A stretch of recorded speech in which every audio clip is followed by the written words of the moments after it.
Narito na ang Veritas Editorial, ang paninindigan ng Veritas 846 sa mga napapanahong usapin sa bansa. Pakinggan si Reverend Father Anton C.T. Pascual, ang radyo ng simbahan.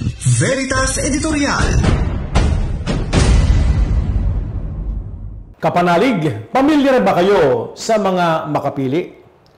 Noong ikalawang pandaigdigang digmaan, World War II, may isang grupong binuo sa tulong ng mga Hapon upang tulungan ang mga dayuhan at pahinain ang anumang puwersang lumalaban sa panalakop. Tinawag itong Makabayang Katipunan ng mga Pilipino o Makapili for short. Para maisakatuparan ang kanilang misyon, isinusumbong ng mga Makapili ang mga kababayan nating kontra sa mga Hapon. May mga pagkakataong kasama pa sila sa pagdakip o pagpatay sa kapwa nila Pilipino. Nang matapos ang digmaan noong 1945, kapanalig, ginawa na ang salitang makapili para sa mga kababayan nating traidor, taksil, o kumakampi sa mga dayuhan. Ganito ituring ang mga Pilipinong kumikita sa pamamagitan ng pagiging keyboard warriors sa mga troll farms na pinatatakbo di umano gamit ang pera mula sa China. Sa isang pandinig sa Senado kamakailan, isiniwalat ng National Security Council or NSC na may mga state-sponsored campaign ang China para maimpluwensyahan ang ating halalan. Hindi na baril, kapanalig, hindi na armas ang ginagamit ngayon. Sa social media na ang labanan. Lumutang po sa hearing na nagbabayad di umano ang Chinese Embassy sa mga troll farms na nag-empleyo naman ng mga Pilipino. Ang trabaho nila ay magpakalat nga ng maling impormasyon.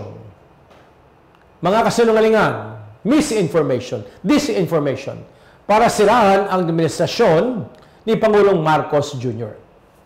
Target din ng mga troll farms na ito ang pagpapakalat ng mga peking balita tungkol sa patakaran natin hingil sa West Philippine Sea. Sa ganitong mga posts, kapanalig, pinalalabas ng mga trolls na mali ang ating paninindigan para ipaglaban ang ating exclusive economic zone sa karagatang inaangkin nga ngayon ng China. Iniulit-ulit nila ang propaganda ng China tungkol sa pinag-agawang teritoryo sa South China Sea. At kasabay nito ang paninira sa mga kandidatong ipinaglalaban, totoo man o hindi, ang ating soberenya. Kapanalig, ayon nga sa National Intelligence Coordinating Agency, ang information warfare na pinopondohan po di umano ng China ay layong guluhin ang opinyon ng publiko sa mga nangyayari sa ating bansa. Abay, hindi malayong maimpluwensyahan ito ang pagboto nga natin sa darating na halalan, Mayo 12. Kung mapatunayang totoo, parang mga makapili nga ang mga kababayan nating nasa mga troll farms, no? Kumakampi sa mga dayuhan. Nagpapakalat ng kasinungalingan, kapalit ng salapi.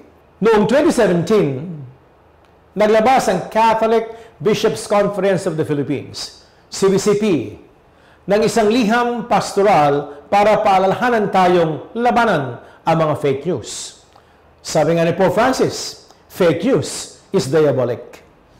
Ang kasinungalingang kumakalat sa social media, sabi ng ating mga obispo, ay hindi lamang nakakasira sa kakayahan at talino nating mga tao na alamin ang katotohanan, abay kasalanan po ito laban sa pagkakawanggawa o ang charity.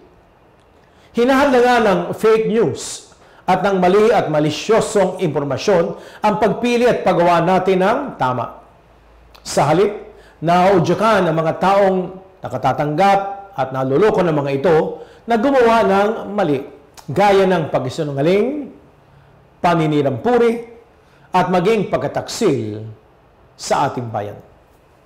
Kaya naman, kapanalig, tayong mga mananampalataya, ikaw at ako, ay pinapaalalahanang umiwas po sa pagpapakalat ng mga peking balita.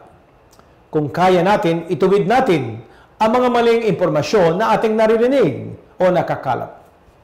Maging mapanuri sa ating mga nababasa. Samantalang huwag din sana nating ipagpalit ang katotohanan at ang ating mismong dignidad sa perang iniaalok ng mga nagpapatakbo na mga troll farms. Totoong mahirap kumita sa mga panahong ito, kapanalig. Pero siguro naman may ibang paraan upang matustusan natin ang ating mga pangangailangan nang hindi nanlilinlang ng ating kapwa at hindi nawawala ang pagmamahal natin sa bayan. Mga kapanalig, lalo pang iigting ang pagkakalat ng fake news bago at pagkatapos ng halalan sa Lunes. Ngayong nasa social media ang labanan, literal na nasa ating mga kamay ang paghinto sa pagpalaganap ng maling impormasyon. Marami ng huwad na propeta sa mundong ito. Sabi nga sa unang sulat ni San Juan 4:1, sa panahon natin ngayon, matatagpuan natin sila sa social media. Huwag tayong sumali sa kanila. Huwag tayong magpagamit sa kanila. Huwag tayong maging mga makabagong makapili. Sabi nga ni Cardinal Sin, ang pagmamahal sa Diyos at sa bansa ay iisa. Sumainyo ang katotohanan.